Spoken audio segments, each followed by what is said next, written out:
Are you aware that altcoins have been shitcoins even before they existed? That's right.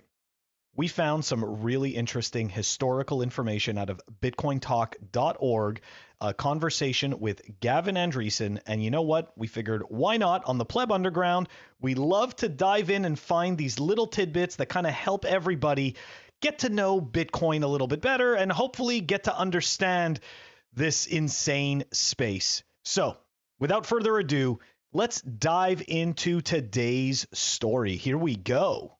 Okay, so this is a really interesting conversation. Obviously, look, I'm going to put the link to this in the show notes, and you guys can read through this conversation.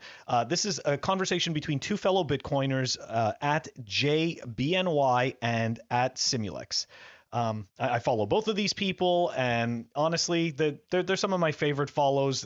I find that some of the best signal that you get are just, fellow Bitcoiners, such as ourselves that really seemingly don't have an incentive, with the exception of we want to accumulate as much Bitcoin as possible, and we believe that it is the best asset.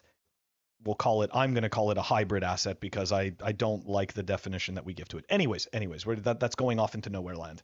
You guys can look through this thread, go through the whole entire conversation. This all started because of the new implementation that is, or I should say the new feature set that is being planned for LND called Taro. And just to make it really simple, essentially it's a form of I'm calling it shitcoining. It's a form of shitcoining on Lightning, okay? And I'll leave it at that. So these guys started going back and forth together. And here we go. We're just going to go into a small tidbit. Okay, so here's Simulex, and he goes, calling something a shitcoin is a reference to a very specific conversation that took place like 8 years ago. And it's not about the person, it's about the tech and the lack of a sound foundation for it. Wish I had the link. Well, turns out Simulex found that link.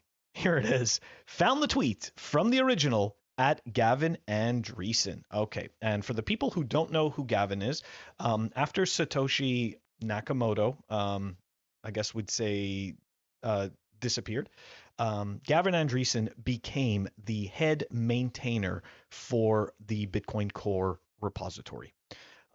So essentially, the keys to the kingdom were left in this gentleman's hands. Okay, just so that people have a reference. So now, let's go back to this. Let's go take a look at the tweet that Simulex is referring to. So here's a tweet from at Amiro1, historic 2010 conversation on potential shitcoins. Keep in mind, people, back in 2010, shitcoins didn't exist. This whole idea of shitcoining, it didn't exist. People were experimenting back then. So it was a very different landscape. It was a different mentality. It was a different framing.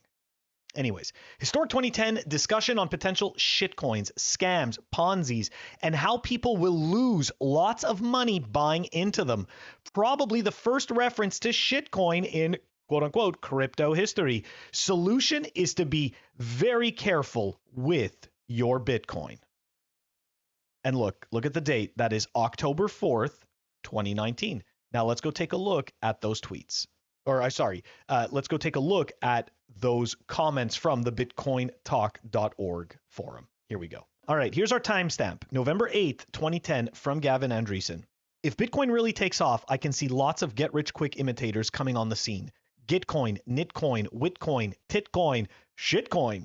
Some of them are sure to attract users with promises like, why use Bitcoin, where you can only generate 50 Bitcoins every few months. Use shitcoin instead, and you'll get 51 shitcoins every 2 minutes. Of course, the cheap imitators will disappear as quickly as those 1990s internet currencies like flues and beans, but lots of people will get burned along the way.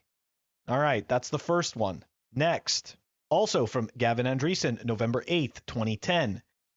I agree that we're in the Wild West days of open source currency. I expect people will get burned by scams, imitators, Ponzi schemes, and rice bubbles. I tend not to worry about things that are out of my control. I don't think there's a whole lot that can be done about scammers, imitators, and Ponzi schemes besides warning people to be careful with their money. To the people that sit there and think that, you know, shitcoins is something new, and we just don't get it. We just, the Bitcoiners, they don't understand. You know, we're just these old fossils that don't understand technology. No, you're misunderstanding, okay? You're being fooled by the tech. You're being fooled because of Bitcoin's qualities. You don't even realize that you're being fooled. Okay? So you're being fooled because they're showing you shitcoin A, and they're saying, "Hey, look at the qualities of Bitcoin." So what happens is that in our stupid monkey brain, okay, we create this whole validation idea where it's like, "Hey, wait a second. This shitcoin's, it's just like Bitcoin. It just has some slightly different features." Make no mistake, it is nothing like Bitcoin. Every single shitcoin, they all have the same characteristics or very similar characteristics. They all of them have a central point of failure. Every single one of them was created with the idea that they would be profitable. There would be money to be made. And why? Because everyone saw what Bitcoin did. Okay? That's the key. The other piece to it is that the government doesn't control Bitcoin in any way, shape, or form. Listen, the governments, the banks, all of these institutions, they want nothing more than for you to sit there with some stupid shitcoin that they can freeze, that they can dilute, that they can inflate, that they can do debase, they can do all kinds of stuff. Don't you think they want that? Absolutely they do.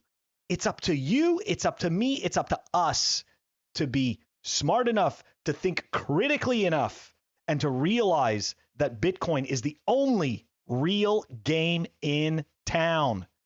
If you like the video, like and subscribe. We will catch you all on the next clip.